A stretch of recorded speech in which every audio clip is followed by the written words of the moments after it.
Sebuah langkah politik tengah dimainkan oleh PDI Perjuangan dalam pemilihan nama yang akan mereka rekomendasikan sebagai calon wali kota Surabaya.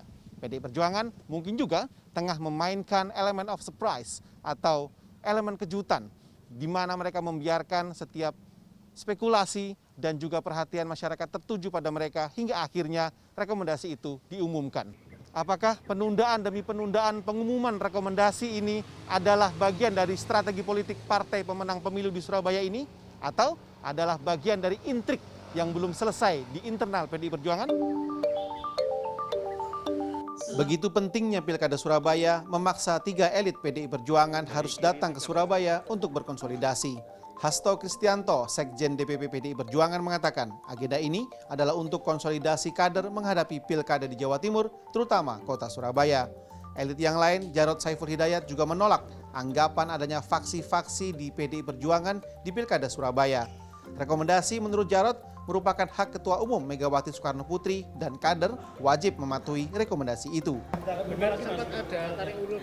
Nggak ada tarik ulur. Semua kewenangan ya itu sudah ada di tangan Ibu Ketua Umum yang mempunyai hak prerogatif sesuai dengan hasil keputusan Kongres. Makanya yang sabar dulu, tunggu sebentar aja, kenapa sih? Tetapi menurut Awang Darmawan, pengamat politik Universitas Negeri Surabaya, belum diumumkannya rekomendasi Wali Kota Surabaya oleh PDI Perjuangan adalah efek perseteruan diam-diam Wali Kota Tri Risma hari ini dengan wakilnya Wisnu Saktibuwana. Keduanya menurut Awang juga memiliki faksi sendiri yang saling bersaing. Risma sudah mafhum diketahui menginginkan Eri Cahyadi, seorang pegawai negeri sipil Kepala Bapeko Surabaya. Sementara arus bawah mendukung Wisnu, seorang kader asli PDI Perjuangan. Risma yang punya hubungan dekat dengan Ketua Umum memiliki akses langsung pada Megawati dan membuat Megawati dalam posisi dilematis untuk segera mengumumkan pilihannya. Saya membaca memang sebenarnya sampai minggu ini juga sebenarnya faksi itu masih melakukan proses komunikasi.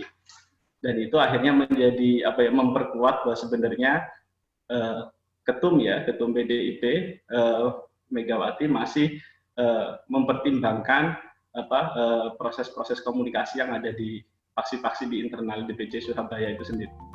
Wisnu Saktibuwana sebagai salah satu kandidat kuat tidak mau menanggapi lambatnya pengumuman rekomendasi ini.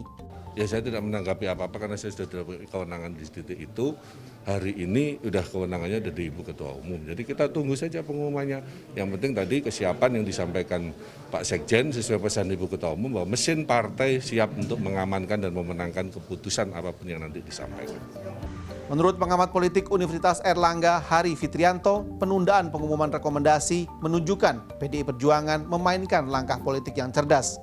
Semua spekulasi sengaja dibiarkan agar semua perhatian media dan masyarakat tetap tertuju pada calon dari PDIP, termasuk membiarkan wacana mengusung cucu Bung Karno, Putri Guntur Soekarno sebagai calon wali kota Surabaya. Ya, PDI Perjuangan selalu memiliki strategi yang sifat lokalitas politiknya cukup kuat.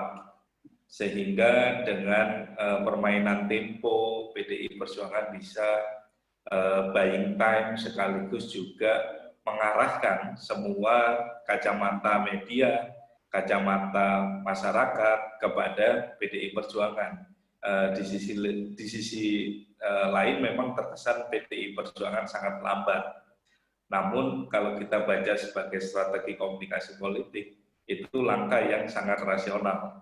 PDI Perjuangan pemilihnya itu adalah pemilih yang cukup solid, bukan pemilih yang cair. Di Surabaya sendiri paling tidak PDI Perjuangan memiliki 30% modal dukungan dari konstituen PDI Perjuangan yang sudah solid dan mengkristal itu.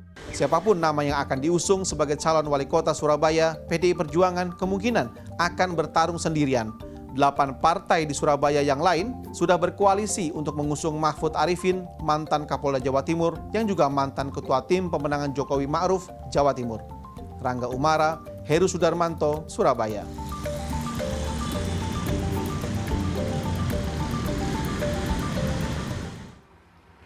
Uni Emirat Arab menjadi negara ketiga di Jazirah Arab yang akhirnya membuka jalur diplomatik dengan